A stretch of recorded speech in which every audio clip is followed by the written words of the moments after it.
On this video, I'm going to continue reading on page 563. I'm reading from Ralph Waldo Emerson's essays. Please be so kind as to leave your feedback, your thoughts, your comments, your insights, your like or dislike. What do you think about my style of reading? Does it resonate with you? And please subscribe if you haven't already. Thank you for taking time out of your busy schedule to join me as I read this amazing book. It's very kind of you. Page 563. We are on the lower half of the page. If the race is good, so is the place. Nobody landed on this spellbound island with impunity.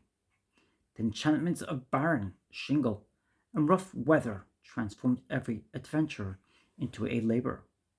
Each vagabond that arrived bent his neck to the yoke of gain, or found the ear too tense for him. The strong survived, the weak went to the ground. Even the pleasure hunters and sots of England are of a tougher texture. A hard temperament had been formed by Saxon and Saxon Dane, and such of these French or Normans as could reach it were naturalized in every sense.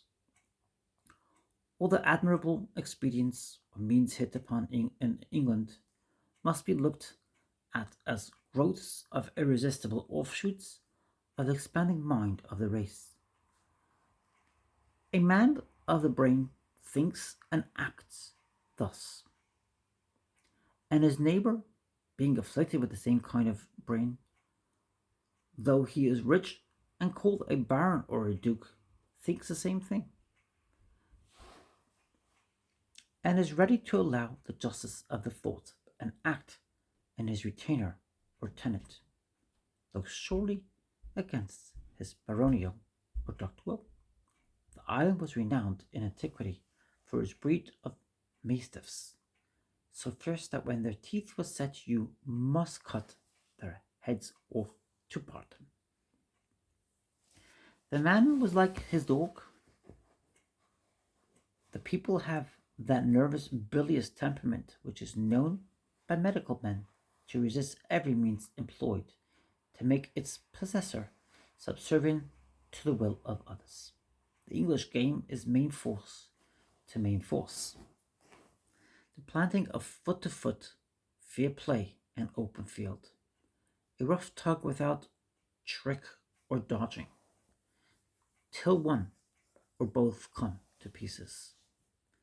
King Ethelwald spoke the language of his race when he planted himself at Wimborne and said he, quote, would do one or two things, or there live, or there lie, end quote.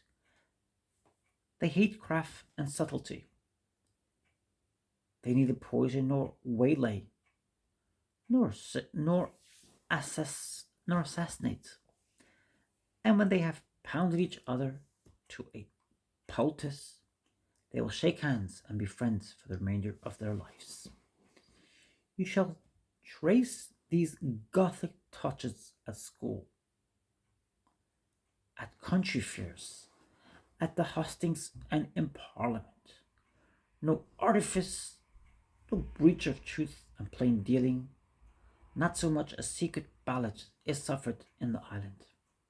In Parliament, the tactics of the opposition is to resist every step of the government by a pitiless attack, and in a bargain to no prospect advantage is so dear to the merchant as the thought of being tricked is mortifying.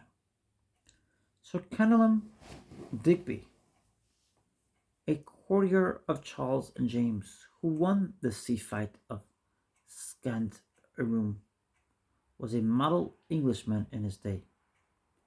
Quote, his person was handsome and gigantic.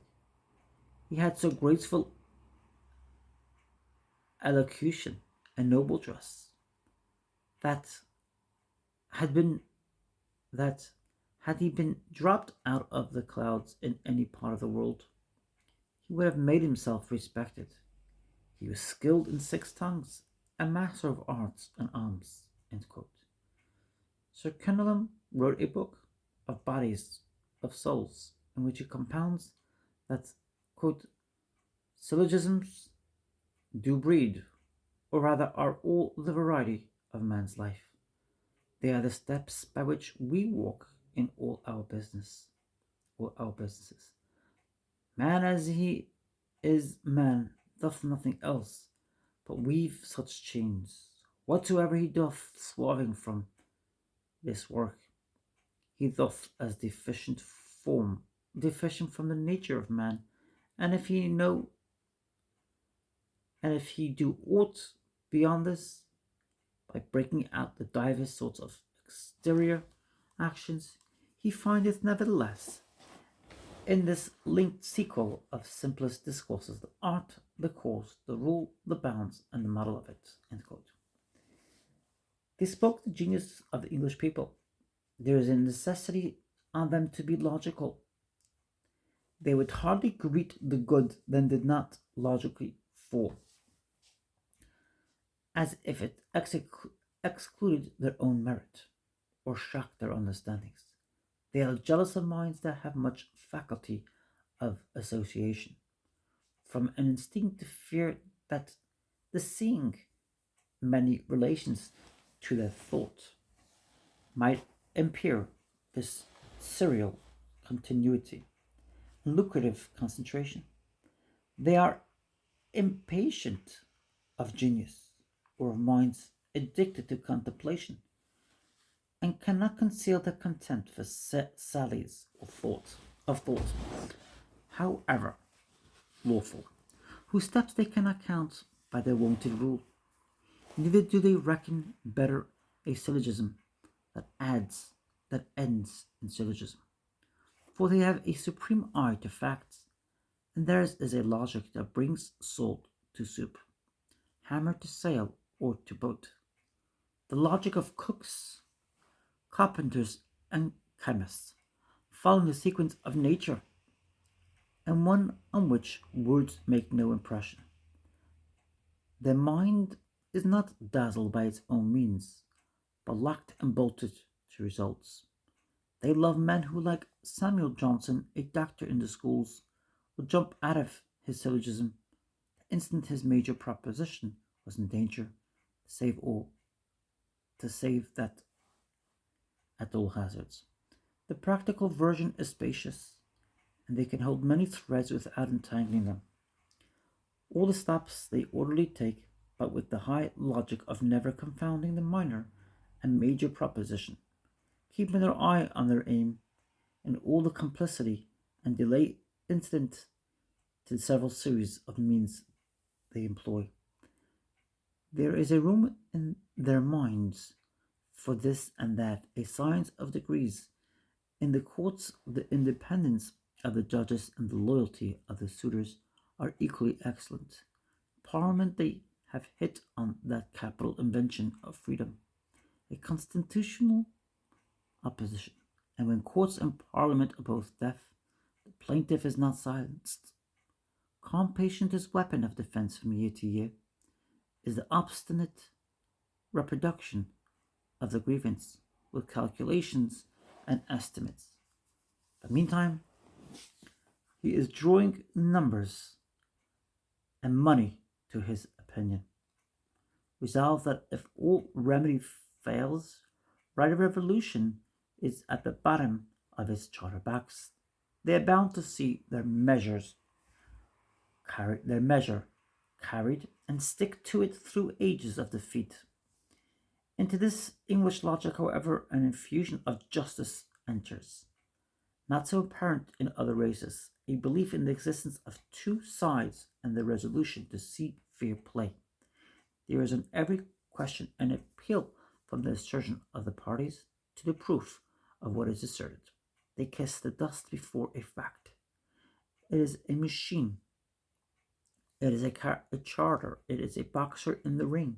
It is a candidate on the hustings. The universe of Englishmen will suspend their judgment until the trial can be had. They are not to be led by a phrase. They want a working plan, working machine, a working constitution, and will set out on the trial and abide by the issue and reject all preconceived theories. In politics, they put blunt questions which must be answered. Who is to pay the taxes? What will you do for trade? What for corn? What for the spinner?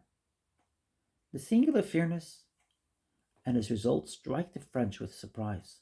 Philip de Common says, quote, now, in my opinion, among all the sovereignties I know in the world, that in which the public good is best attended to, and the least violence exercised on the people, is that of England. End quote. Life is safe and personal rights, and what is freedom without security? Whilst in France, quote, fraternity, end quote, quote, equality, end quote, and quote, indivisible unity, end quote, are names for assassination. Montesquieu said England is the freest country in the world. If a man in England has as many enemies as hair on his head, no harm would happen to him. End quote. The self-respect, the faith in causation, and their realistic logic or coupling of means to ends have given them the leadership of the modern world. Montesquieu said, quote, no people have true common sense but those who are born in England. End quote.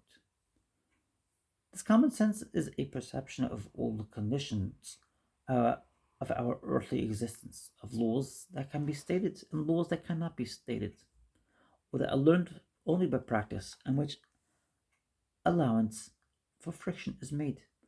They're impious in their skepticism of theory, and in high departments they are cramped and sterile, but the unconditional surrender to facts and the choice of means to reach your ends are as admirable as with ants and bees.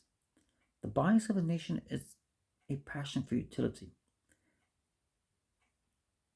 They love the lever, they screw and pulley. They love the lever, the screw and pulley. The Flanders George horse, the waterfall windmills, tide mills the sea, and the wind to bear. The freight ships, more than the diamond co in ore, which glitters among their crown jewels they prize, that dull pebble which is wiser than a man, whose poles turn themselves to the poles of the world, and whose axis is parallel to the axis of the world. Now their toys are steam and galvanism. They're heavy at the fine arts, but adroit at the coarse. Not good in jewellery and mosaics, but the best iron masters, colliers, and wool combers, and tanners in Europe. They applied themselves for agriculture to draining, to resisting encroachments of sea, wind, travelling sands cold, and wet subsoil, to fishery, to manufacture of indispensable staples, salt, plumbago, leather, wool, glass, pottery, and brick, to bees and silkworms, and by their steady combinations they succeed. A manufacturer sits down to dinner in a suit of clothes, which was wool on a sheep's back at sunrise. You die with a gentleman on venison, pheasant, quail, pigeons, poultry, mushrooms, and pineapples, all the growth of his estate. They are neat husbands for ordering all the tools pertaining to house and field. All were kept. There is no want and no waste. They study use and fitness in their building, in the order of their dwellings, and in their dress. The Frenchman invented the ruffle. The Englishman added the shirt. The Englishman wears a sensible coat buttoned to the chin, of rough but solid and lasting texture. If he is a lord, he dresses a little worse than a commoner. They have diffused the taste for plain, substantial hats, shoes, and coats through Europe. They think him the best dressed man, whose dress is so fit for his use that you cannot notice or remember to describe it. They secured essentials in their diet in their arts and manufacturers. Every article of cutlery shows in its shape, thought, and long experience of workmen. They put the expense in the right place in this in the sea steamers, in the solidity of the machinery and the strength of the boat. The admirable equipment of the Arctic ships carries London to the pole. They build roads, aqueducts, warm and ventilate houses, and they have impressed the directness and practical habit of modern civilization. In trade, the Englishman believes that nobody breaks who ought not to break, and that if he do not make trade everything, it will not make him nothing. It will make him nothing. And acts on this belief. The spirit of system, attention to details, and the subordination of details are the not driving things too finely, which is charged on the Germans, constitute that dispatch of business which makes the mercantile power of England. In war, the Englishman looks to his means. He is of the opinion of Civilis, his German ancestors, whom Tacitus reports as holding that, quote, the gods are on the side of the strongest, end quote, a sentence which Bonaparte unconsciously translated when he said that, quote, he had noticed that Providence always favored the heaviest battalion, end quote. The military science compounds that if the weight of the advancing column is greater than that of the resisting, the latter is destroyed. Therefore, Wellington, when he came to the army in Spain, had every man weighed, first with accoutrements, and then without, believing that the force of an army depended on the weight and power of the individual soldiers. In spite of cannon, Lord Palmerston told the House of Commons that more care is taken of the health and comfort of English troops than of any other troops in the world, and that hence the English can put more men into the rank on the day of action on the field of battle than any other army. Before the bombardment of the Danish forts in the Baltic, Nelson spent day after day himself in the boats on the exhausting service of sounding the channel. Clerk of Eldon's celebrated maneuver of breaking the line of sea battle and Nelson's feat of doubling or stationing his ships, one on the outer bow and another on the outer quarter of each of the enemies, were only translations into naval tactics of Bonaparte's rule of concentration. Lord Collingwood was accustomed to tell his men that if they could fire 3 well-directed broadsides in 5 minutes, no vessel could resist them, and from constant practice they came to do it in 3 minutes and a half. But conscious that no race of better men exists, they rely most on the simplest means and do not like ponderous and difficult tactics, but delight to bring the fear hand to hand, where the victory lies with the strength, courage, and endurance of the individual combatants. They adopt every improvement in rig, in motor, and weapons, but they fundamentally believe that the best stratagem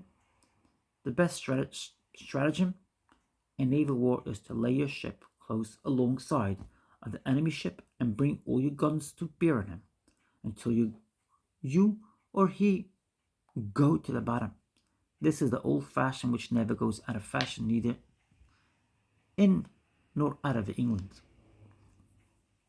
It is not usually a point of honor nor a religious sentiment, and never any whim that they will shed their blood for, but usually property and right measured by property that breeds revolution. They have no Indian taste for tomahawk dance, no French taste for a badge or a proclamation. The Englishman is peaceably minding his business and earning his day's wages, but if you offer to lay hand on his day's wages, or his cow, or his right in common, or a shop, he will fight to the judgment. Magna Carta, jury trial, habeas corpus, star chamber, ship money, property, Plymouth colony, American Revolution are all questions involving a human's right to his dinner, and except as touching that, would not have lashed the British nation to rage and revolt. Whilst they are thus instinct with a spirit of order and of calculation, it must be owned they are capable of large views, but the indulgence is expensive to them. Course great crisis, or accumulations of mental power. In common, a horse works best with blinders. Nothing is more in the line of English thought than our unvarnished Connecticut question. Quote, pray, sir, how do you get your living when you are at home? End quote. The questions of freedom, of taxation, of privilege are money questions. Heavy fellows, steeped in beer and flesh pots. They are hard of hearing and dim of sight. Their drowsy minds need to be flagellated by war and trade and politics of persecution. They cannot well read a principle except by the light of faggots and of burning towns. Tacitus says of the German, quote, powerful only in sudden efforts, they are impatient of toil and labor, unquote. This highly destined race, if it had not somewhere added the chamber of patience to its brain, would not have built London. I know not from which of the tribes and temperaments that went to the composition of the people this tenacity was applied, but they clinch every nail they drive. They have no running for luck and no immoderate speed. They spend largely on their fabric and wait the slow return. The leather lies tanning 7 years in the vat at Rogers Mills in Sheffield. At Rogers Mills in Sheffield, where I was shown the process of making a razor and a penknife, I was told there is no luck in making good steel. That they make no mistakes. Every blade in the 100 and in the 1,000 is good. And that is characteristic of all their work. No more is attempted than is done. When Tor and his companies arrived at Utgard, he is told that, quote, nobody is permitted to remain here unless he understand some art and excel in it all other men, end quote. The same question is still put to the posterity of Thor, a nation of laborers. Every man is trained to some art of detail and aims at perfection in that. Not content unless he has something in which he thinks he surpassed all other men. He'd rather not do anything at all than to do it well. I suppose no people have such thoroughness, from the highest to the lowest. Every man meaning to be master of his art. Quote, to show capacity, end quote. A Frenchman described as the end of a speech in debate. Quote, no, end quote, said an Englishman. Quote, but to set your shoulder at the wheel to advance the business, end quote. Sir Samuel Romilly refused to speak in popular assemblies, confining himself to the House of Commons, where a measure can be carried by a speech. The business of the House of Commons is conducted by a few persons, but these are hard worked. Sir Robert Peel, quote, knew the blue books by heart, end quote. His colleagues and rivals carry Hansard in their heads. The high civil and legal office are not beds of ease, but posts which exact frightful amounts of mental labor. Many of the great leaders like Pitt, Canning, Casterly, Romilly are soon worked to death. They're excellent judges in England of a good worker, and when they find one like Clarendon, Sir Philip Warwick, Sir William Coventry, Ashley Burke, Thurlow, Mansfield, Pitt, Eldon, Peel, or Russell, there's nothing too good or too high for him. They have a wonderful heat in the pursuit of public aim. Private persons exhibit in scientific and antiquarian researches the same pertinacity as the nation showed in the coalitions in which it yoked Europe against the empire of Bonaparte, one after the other defeated, and still renewed until his sixth hurled him from his seat. Sir John Herschel, in completion of the work of his father, was made a catalogue of the stars of the northern hemisphere, expatriated himself for years at the Cape of Good Hope, finished his inventory, the southern haven, came home, and redacted it in 8 years more. A work whose value does not begin until 30 years have collapsed, 30 years have elapsed, and thenceforth a record to all ages of the highest import. The Admiralty sent out the Arctic expeditions year after year in search of Sir John Franklin, until at last they have threaded their way through polar pack and Behring's Straits and solved the geographical problem. Lord Elgin at Athens saw the imminent ruin of the Greek remains, set up as scaffoldings, in spite of epigrams, and after 5 years labored to collect them, got his marbles on shipboard. The ship struck a rock and went to the bottom. He had them all fished up by divers at a vast expense and brought to London, not knowing that Haydon, Fuseli, and Canova, and all good heads in all the world, were to be his applauders. In the same spirit with the excavation and research by Sir Charles Fellows for the Exenthean monument, and Layard for his Nineveh sculptures. The nation sits in the immense city they have builded. A London extended into every man's mind, though he lived in Van Diemen's Land or Cape Town. Faithful performance of what is undertaken to be performed. They honor themselves and exact in others a certificate of equality with themselves. The modern work is theirs. They have made and make it day by day. The commercial relations of the world are so intimately joined to London that every dollar on earth contributes to the strength of the English government. And if all the wealth on the planet should perish by war or deluge, they know themselves competent to replace it. They have approved their Saxon blood by their seagoing qualities, their descent from Odin smiths by their hereditary skill in working in iron, their British birth by husbandry and immense wheat harvests, and justify their occupancy of the center of habitable land by their supreme ability and cosmopolitan spirit. They have tilled, builded, forged, spun, and woven.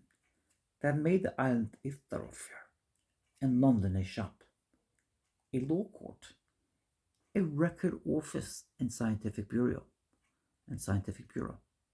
inviting to strangers a sanctuary to refugees of every political and religious opinion, and such a city that almost every active man in any nation finds himself at one time or other forced to visit it. In every path of practical activity, they have gone even with the best. It is no secret of war in which they have not shown mastery. The steam chamber of Watt, the locomotive of Stephenson, the cotton mule of Roberts, perform the labors of the world. There is no department of literature, of science, or of useful art in which they have not produced a first-rate book. It is England whose opinion is waited for on the merit of a new invention and approved science. And in the complications of the trade and politics for the vast empire, they have been equal to every exigency,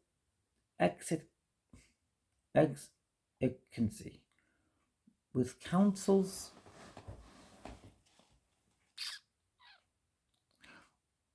exigency, right? With councils and with conduct. It is their luck, or is it the chambers of the brain? Is it their commercial advantage that whatever light appears in better method or happy invention breaks out in the race? They are a family to which a destiny attaches, and the Banshee has sworn that a male hire shall never be wanting. They have a wealth of men to fill important posts, and the vigilance of party criticism ensures the selection of competent person. A proof of the energy of the British people is the highly artificial construction of the whole fabric. The climate and geography, I said, were factitious, as if the hand of man had arranged the conditions. The same character pervades the whole kingdom. Bacon said Rome was a was Bacon said, quote, Rome was a state of not subject to paradoxes, end quote. But England subsists by antagonisms and contradictions. The foundations of its greatness are the rolling waves, and from first to last is it a museum of anomalies. The foggy and rainy country furnishes the world with astronomical observations. Its short rivers do not afford water powers, but the land shakes under the thunder of the mills. There is no gold mine of any importance, but there is more gold in England than in all other countries. It is too far north of the culture of the vine, but the wines of all countries are in its stocks. The French Comte de Logris said, quote, no fruit ripens in England, but a baked apple, end quote. But oranges and pineapples are as cheap in London as in the Mediterranean. Mark Lane Express or the Custom House returns bear out to the letter the vaunt of hope. Quote, let India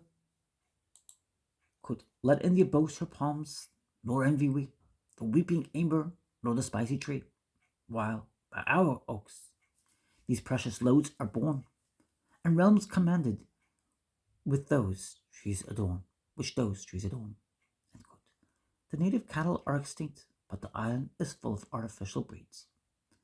The agriculturists, Bakewell, created sheep and cows and horses to order, and breeds in which everything was omitted but what is economical. The cow is sacrificed to her tag, ox to his sirloin. Stall feeding makes sperm mills of the cattle and converts the stable to a chemical factory. The rivers, lakes, and ponds, too much fished or obstructed by factories, are artificially filled with the eggs of salmon, turbot, and herring. Chatmose and the fence of Lincolnshire and Cambridgeshire are unhealthy and too barren to pay rent. By cylindrical tiles and gutta percha tubes, 5 millions of acres of bad land have been drained and put on equality with the best for rape, culture, and grass. The climate, too, which was already believed to have become milder and drier by the enormous consumption of coal, is so far reached by this new action that fogs and storms are said to disappear. In due course, all England will be drained. And rise a second time out of the waters. The latest step was to call in the aid of steam to agriculture. Steam is almost an Englishman. I do not know, but they will send him to Parliament next to make laws. He weaves, forges, saws, pounds, fans, and now he must pump, grind, dig, and plow for the farmer. The market created by the manufacturing population have erected agriculture into a great thriving and spending industry. The value of the House of Britain is equal to the value of the soil. Artificial aids of all kinds are cheaper than the natural resources. No man can afford to walk when the parliamentary train carries him for a penny a mile. Gas burners are cheaper than daylight in numberless stores in the cities. All the houses in London buy their water. The English trade does not exist for the exportation of native products, but on its manufacturers or the making well. Everything which is ill made elsewhere, they make ponchos for the Mexican, bandanas for the Hindu, ginseng for the Chinese, beads for the Indian, laces for the Flemings, telescopes for astronomers, canoes for kings. The border trade causes the best models of Greece and Italy to be placed within the reach of every manufacturing population. They cause to be translated from foreign languages and illustrated by elaborate drawings, the most appropriate works of Munich, Berlin, and Paris. They have ransacked Italy to find new forms to add a grace to the products of the looms, the potteries, and the foundries. The nearer we look, the more artificial is their social system. The law is a network of fictions. The property is scrip or certificate of right to interest on money that no man ever saw. The social classes are made by statute. The ratios of power and representations are historical and legal. Last reform bill took away political power from a mound, a ruin, and a stone wall, whilst Birmingham and Manchester, whose mills paid for the wars of Europe, had no representative. Purity is the elected parliament. Purity in the elected parliament is secured by the purchase of seats. Foreign power is kept by armed colonies. Power at home by a standing army of police. The pauper lives better than the free laborer, the thief better than the pauper, and the transport felon better than the one under imprisonment. The crimes are factitious, as smuggling, poaching, nonconformity, heresy, and treason. The sovereignty of the seas is maintained by the impressment of seamen. Quote, the impressment of seamen, end quote, said Lord Eldon. Quote, is the life of our envy, end quote. Solvency is maintained by means of a national debt on the principle. Quote, if you will not lend me the money, how can I pay you? End quote. The administration of Justice Sir Samuel Romilly's expedient for clearing the arrears of business in Chancery was the Chancellor's staying away entirely from his court. Their system of education is factitious. The universities galvanize dead language into a semblance of life. The church is artificial. The manners and customs of society are artificial, made up men with made up manners, and thus the whole is Birminghamized. And we have a nation whose existence is a work of art, a cold, barren, almost Arctic isle being made the most fruitful, luxurious, and imperial land in the whole earth. Man in England submits to be a product of political economy. On a bleak moor, a mill is built, a banking house is opened, and men come in as water in a sluice way, and towns and cities rise. Man is made as Birmingham button. Man is made as a Birmingham button. The rapid doubling of the population dates from Watt's steam engine. A landlord who owns a province says, quoted, tenantry are unprofitable. Let me have sheep. End quote. He unroosts the houses and ships the population to America. The nation is accustomed to their instantaneous creation of wealth. It is the maxim of their economists, quote, that the greater part and value of the wealth now existing in England has been produced by human hands within the last 12 months, end quote. Meantime, three or 4 days' rain will reduce hundreds to starving in London. One secret of the power is their mutual good understanding. Not only good minds are born among them, but all the people have good minds. Every nation has yielded some good wit, if as has chanced to many tribes only one. But the intellectual organization of the English admits a communicableness of knowledge and ideas among them all. An electric touch by any of their national ideas melts them into one family and brings the hordes of power with their individuality. Melts them into one family and brings the hordes of power, which their individuality is always hiving into use and play for all. It is the smallness of the country, or is it the pride and affection of race? They have solidarity or responsibleness and trust in each other. Their minds, like wool, admit a dye which is more lasting. than the cloth. They embrace their cause with more tenacity than their life. Though not military, yet every common subject by the Pole is fit to make a soldier of. The private, reserved, mute family men can adapt a public and with all their heat, and the strength of affection makes the romance of the heroes. The difference of rank does not divide the national heart. Danish poet Oeschling, the Danish poet O. L. N. Sklager complains that who writes in Danish writes to 200 readers. In Germany there is one speech for the learned and another for the masses, to that extent that it is said no sentiment or phrase from the works of any great German writer is ever heard among the lower classes. But in England, the language of the noble is the language of the poor. In Parliament, in pulpits, in theatres, where the speakers rise to thought and passion, the language becomes idiomatic. The people of the street best understand the best words. And the language seems drawn from the Bible, the common law, and the works of Shakespeare. Bacon, Milton, Pope, Young, Cowper, Burns, and Scott. The island has produced 2 or 3 of the greatest men that ever existed, but they were not solitary in their own time. Men quickly embodied what Newton found out in Greenwich observation.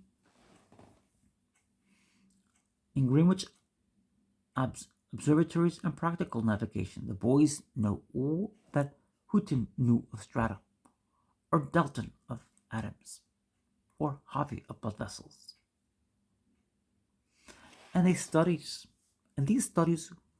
once dangerous, are in fashion. So what is invented or known in agriculture, or in trade, or in war, or in art, or in literature, or in antiquities? A great ability, not amassed on a few giants, but poured into the general mind, so that each of them could at a pinch stand in the shoes of the other, and they are more bound in character than difference in ability or in rank. Laborer is a possible lord. The lord is a possible basket maker. Every man carries the English system in his brain, knows what is codified to him, knows what is confided to him, and was not therein the best, and does therein the best he can. The Chancellor carries England on his mace, the midshipman at the point of his dirk, the smith on his hammer, the cook on the bowl of his spoon. The physician cracks his whip for England, and the sailor times his oars to, quote, God save the king, end quote. The very felons had their pride in each other's English stanchness. In politics and in war they hold together as by hooks of steel. The charm in Nelson's history is the unselfish greatness, the assurance of being supported to the uttermost by those whom he supports to the uttermost, whilst they are some ages ahead of the rest of the world in the art of living, whilst in some directions they do not represent the modern spirit, but constitute it.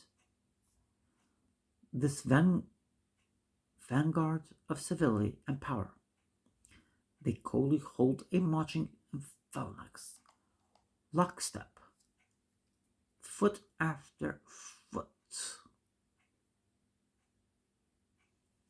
file after file of heroes, 10,000 deep. Chapter 6. I find the Englishman to be manners. I find the Englishman to be him of all men who stands firmest in his shoes. They have in themselves what they value in their horses, mettle and bottom. On the day of my arrival at Liverpool, a gentleman, in describing to me the Lord Lieutenant of Ireland, happened to say, quote, Lord Clarendon has pluck like a cock and will fight till he dies, end quote. And what I heard first, I heard last. And the one thing the English value is pluck. The word is not beautiful, but on the quality they signify it, but on the quality they signify by it the nation is unanimous. The cavemen have it, the merchants have it, the bishops have it, the women have it, the generals have it. The Times newspaper, they say, is the pluckiest thing in England, and Sidney Smith has made it a proverb that little Lord John Russell, the minister, would take the command of the Channel Fleet tomorrow. They require you to dare to be of your own opinion, and they hate the practical cowards who cannot in affairs answer directly yes or no. They dare to displease, nay, they will let you break all the commandments. If you do it natively and with spirit, you must be somebody. Then you may do this or that as you will. Machinery has been applied to all work and carried to such perfection, like little is left for the men but to mind the engines and feed the furnaces. Let me repeat that. Machinery has been applied to all work and carried to such perfection that little is left for men but to mind the engines and feed the furnaces. But the machines require punctual service, and as they never tire, they prove too much for their tenders. Mines, forges, mills, breweries, railroads, and steam pump, steam plow, drill of regiments, drill of police, rule of court, and shop rule have operated to give a mechanical regularity to all the habit and action of men. A terrible machine has possessed itself of the ground, the ear of the men and women, and hardly even thought is free.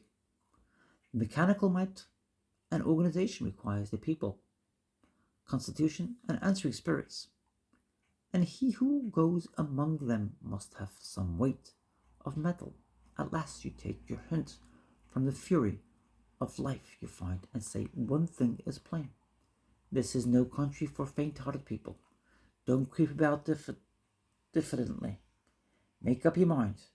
Take your own course. You shall find respect and furtherance. It requires, men say, a good constitution to travel in Spain.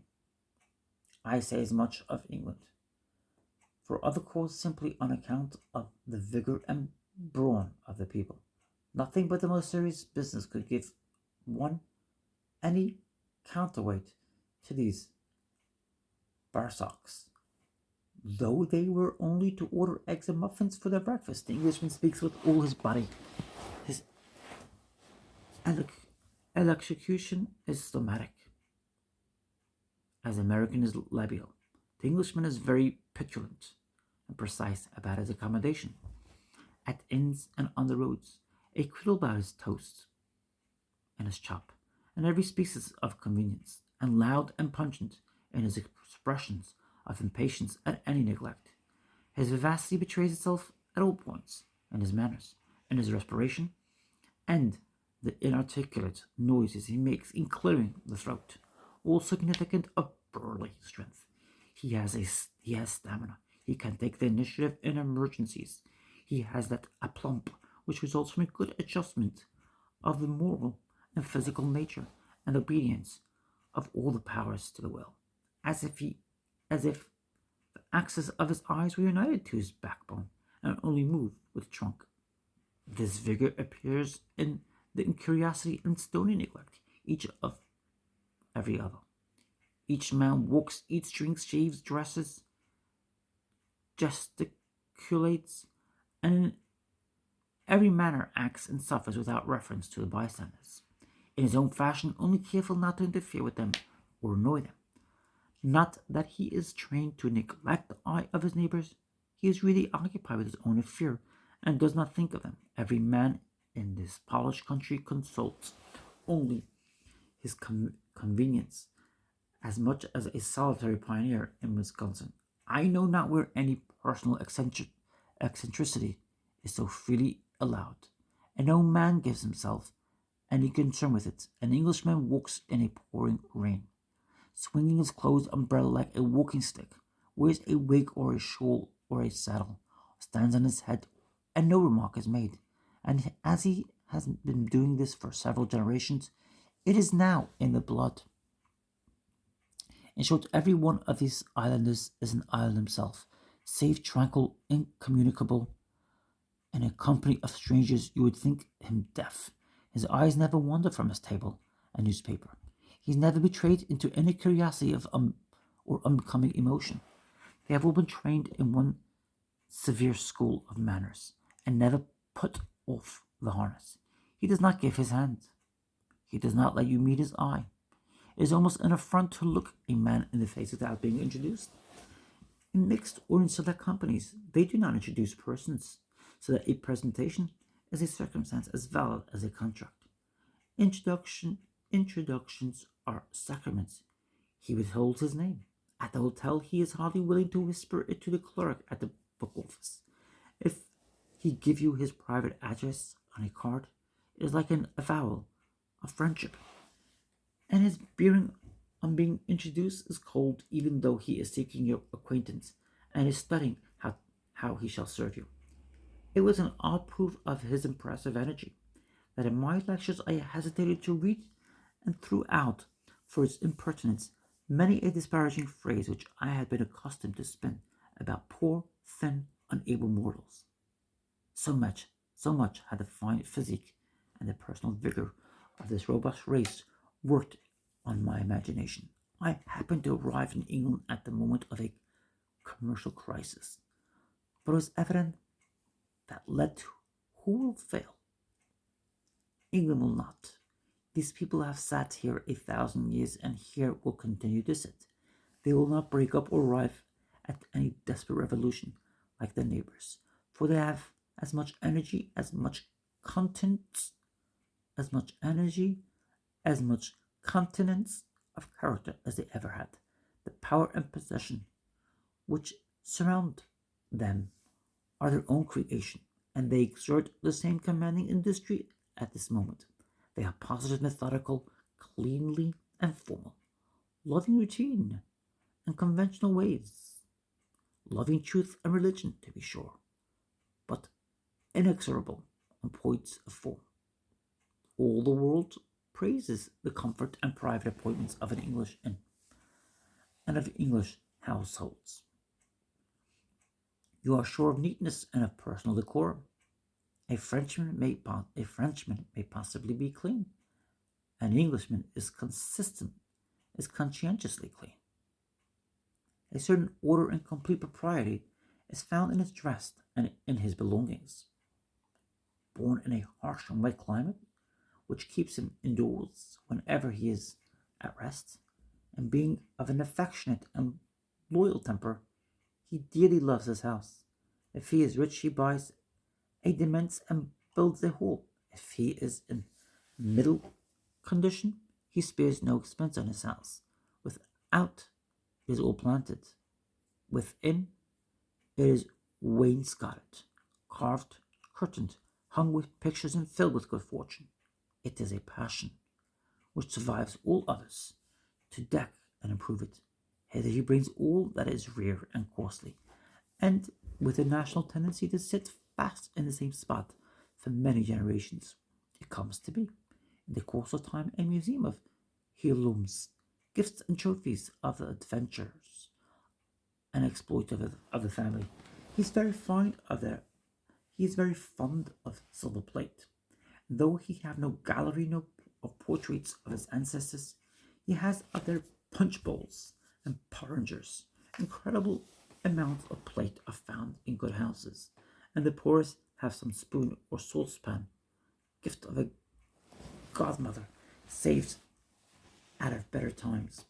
An English family consists of a few persons, who from youth to age are found revolving within a few feet of each other, as if tied by some invisible ligature, tense as that cartilage which have been attaching the two Siamese. England produces under favorable conditions of ease and culture the finest women in the world, and as the men are affectionate and true-hearted, the women inspire and refine them. Nothing can be more delicate without being fantastical. Nothing more firm and base in nature and sentiment than the courtship and mutual carriage of the sexes. The Song of 1596 says, quote, "The wife of every Englishman is counted blessed." End quote. The sentiment of Imogen in Cymbeline is copied from English nature, and not less the Portia of Brutus, the Kate Percy, and the Desdemona. The romance does not exceed the height of noble passion in Mrs. Lucy Hutchinson or Lady Russell, or even as one discerns to the plain prose of Pepys's diary. The sacred habit of an English wife. Sir Samuel Romilly could not bear the death of his wife. Every class has its noble and tender examples. Domesticity is the taproot which enables the nation to branch wide and high.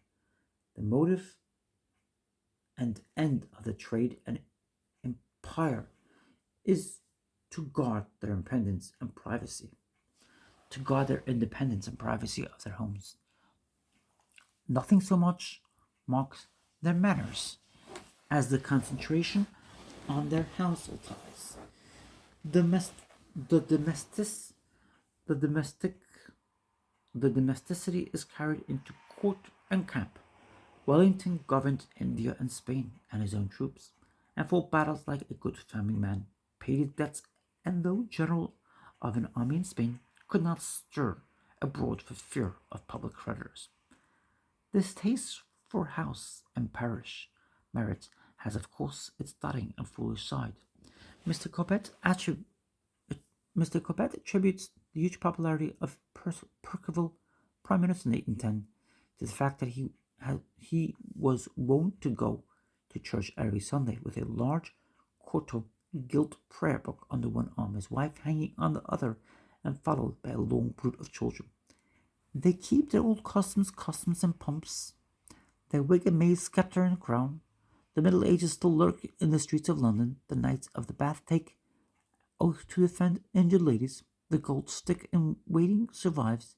They repeat the ceremonies of the 11th century in the coronation of the present queen. A hereditary tenure is natural to them. Offices, farms, trades, and traditions descend so. The leases run for 100 and 1,000 years. Terms of service and partnership are lifelong or are inherited. Quote, "Holdship has been with me," end quote, said Lord Eldon. Quote, 8 and 20 years, knows all my business and books, end quote. Antiquity of usage is sanction enough.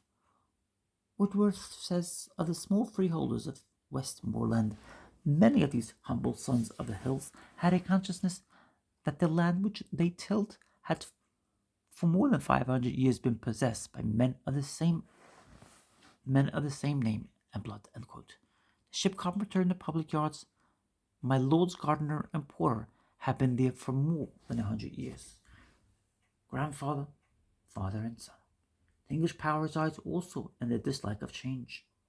They have difficulty in bringing their reason to act, and on all occasions use their ceremony first.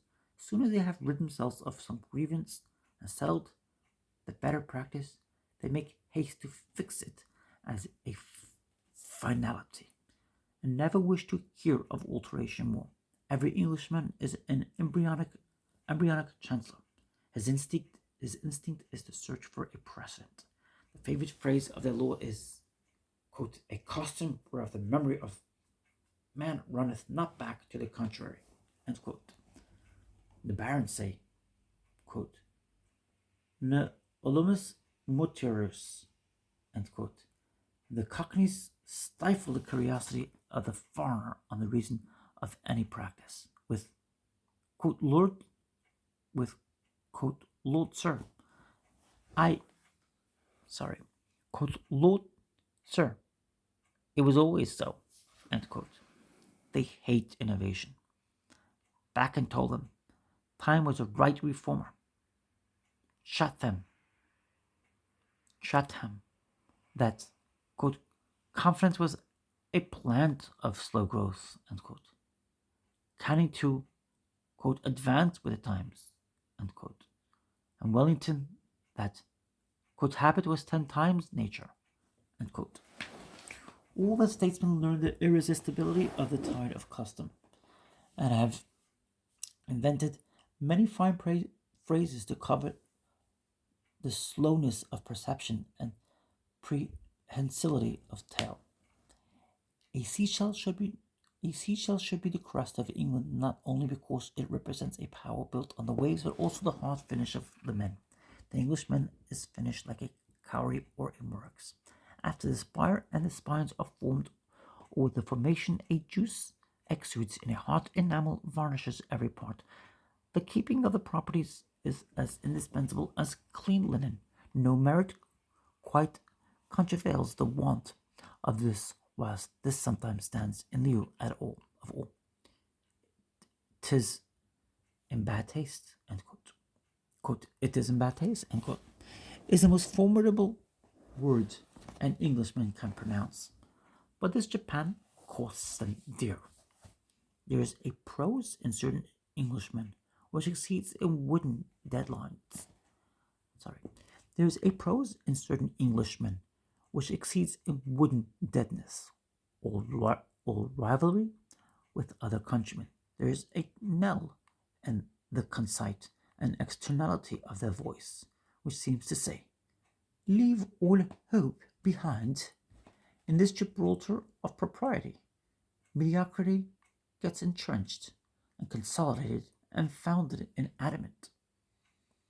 An Englishman of fashion is like one of those souvenirs bound in the gold vellum and rich with delicate engravings on thick hot-pressed paper, fit for the hands of ladies and princes, but with nothing in it worth reading or remembering.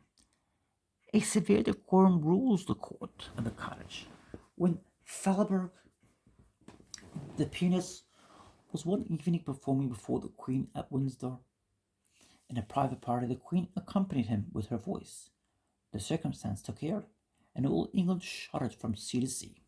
The indecorum was never repeated. Cold, repressive manners prevail. No enthusiasm is permitted except at the opera. They avoid everything marked. They require a tone of voice that excites no attention in the room.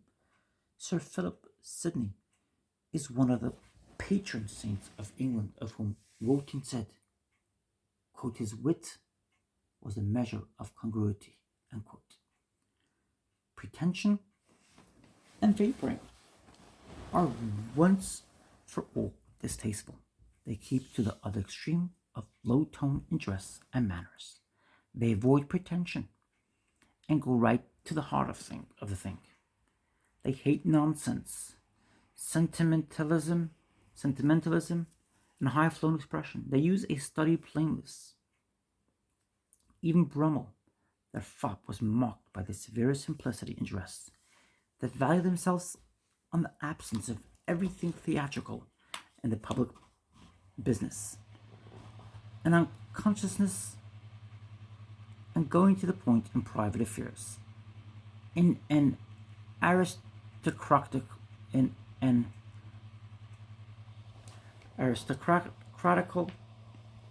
country like England, not the trial by jury but the dinner is the capital institution. It is the mode of doing honor to a stranger, to invite him to eat, and has been for many 100 years. Quote, and they think, end quote, says the Venetian traveler of 1500.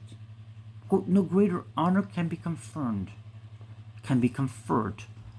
or received than to invite others to eat with them or to be invited themselves, and they would sooner give 5 or 6 ducats to provide an entertainment for a person than a groat to assist him in any distress, end quote. It is reserved to the end of the day, the family hour being generally 6 in London, and if any company is expected 1 or 2 hours later, everyone dresses for dinner in his own house or in another man's. The guests are expected to arrive within half an hour of the time fixed by card of invitation, and nothing but death or mutilation is permitted to detain them. The English dinner is precisely the model which our own are constructed in Atlantic cities. The companies sit 1 or 2 hours before the ladies leave the table. The gentlemen remain over their wine an hour longer and rejoin the ladies in the drawing room and take coffee. The dress dinner generates a talent of table talk, which reaches great perfection. The stories are so good that one is sure they must have been often told before, to have got such happy turns. Hither come all manners of clever projects, bits of popular science, of practical intervention, of miscellaneous humor, political, literary, and personal news, railroads, horses, diamonds, agriculture, horticulture, pisciculture, and wine. English stories, bon mots, and the recorded table talk of their wits are as good as the best of the French. In America we are apt scholars, but we have not yet attained the same perfection for the range of nations from which London draws, and the steep contrast of condition create the picturesque in society, as broken country makes picturesque landscape, whilst our prevailing equality makes a prairie tameness. Secondly, because the usage of a dress dinner every day at dark has a tendency to hive and produce to advantage everything good. Much attrition has worn every sentence into a bullet. Also, one meets now and then with polished men who know everything, have tried everything, and can do everything, and are quite superior to letters and science. What could they not if only they would? Chapter 7 Truth. The Teutonic tribes have a national singleness of heart, which contrasts with the Latin races. The German name has a proverbial significance of sincerity and honest meaning. The arts bear testimony to it. The faces of clergy and laity in old sculptures and illuminated missals are charged with earnest belief. Add to this hereditary rectitude, the punctuality and precise dealing with commerce, which commerce creates, and you have the English truth on credit. The government strictly performs its engagements, and the subjects do not understand trifling on its part. When any breach of promise occurred in the old days of prerogative, it was resented by the people as an intolerable grievance. And in modern times, any slipperiness in the government of political faith, or repudiation, any repudiation of crookedness in matters of finance would bring the whole nation to a committee of inquiry and reform. Private men keep their promises never so trivial. Down goes the flying word on the tables, and is indelible as Doomsday Book. Their practical power rests on their national sincerity. Veracity derives from instinct and marks superiority in organization. Nature has endowed some animals with cunning as a compensation for strength withheld,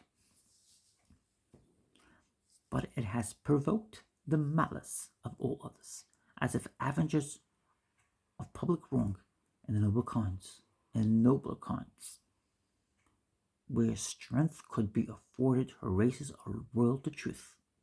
Her races are loyal to truth, as truth is the foundation of the social state. Beasts that make no truce with man do not break faith with each other. It is said that the wolf who makes a coach of his prey and brings his fellows with him to the spot, if undigging it is not found, is instantly and unresistingly torn in pieces. English veracity seems to result on sounder animal structure, as if they could afford it. They are blunt in saying what they think, sparing of promises, and they require plain dealing of others. We will not have to do with a man in a mask. Let us know the truth. Draw a straight line, hit whom and wear it well. Alfred, whom the affection of the nation makes the type of their race, is called by a writer at the Norman conquest the truth speaker. Aluerdus Veridicus. Geoffrey of Monmouth said King Aurelius, uncle of Arthur, that, quote, above all things he hated a lie, end quote. The Northman Guttorm said to King Olaf, quote, it is royal work to fulfill royal words, end quote. The mottos of families are monetary proverbs, as Far Jack Seydu, the Fairfaxes and seal of the House of Finance, Viro nil Vernus of the Divers. To be king of their word is their pride. When they unmask cant, they say, quote, the English of this, quote, etc. And to give the lie is the extreme insult. The phrase of the lowest of the people is, quote, honor bright, end quote. And the vulgar praise, quote, his word is as good as his bond, end quote. They hate shuffling and equivocation. And the cause is damage in the public opinion, on which any poltering can be fixed. Even Lord Chesterfield, with his French breeding, when he came to define a gentleman, declared that truth made his distinction, and nothing ever spoken by him would find so hearty a suffrage from his nation. The Duke of Wellington, who had the best right to say so, advises the French General Kellerman that he may rely on the parole of an English officer. The English of all classes value themselves on the street, as distinguishing them from the French, who, in the popular belief, are more polite than true. An Englishman on the States avoids the superlative. Checks himself in compliments, alleging that in the French language one cannot speak without lying. They love reality and wealth, power, hospitality, and do not easily learn to make a show and take the world as it goes. They are not fond of ornaments, and if they wear them, they must be gems. They read gladly in Old Fuller that a lady in the reign of Elizabeth, quote, would have as patiently digested a lie as the wearing of false stones, of pendants of counterfeit pearl, end quote. They have the earth hunger or preference for property and land, which is said to mock the Teutonic nations. They build of stone public and private buildings are massive and durable, and comparing their ships, houses, and public offices with Americans, it is commonly said that they spend £1 where we spend $8. Plain rich clothes, plain rich equipage, plain rich finish throughout the house, and belongings mock the English truth. I'm going to stop here. Please feel free to leave your thoughts, your comments, your feedback. I want to thank you for taking the time out of your busy day, out of your busy schedule, to listen as I read this amazing book. Please subscribe if you haven't already. Please leave your feedback, your like or dislike. I love you very much. Have a beautiful day. Keep on shining your beautiful light.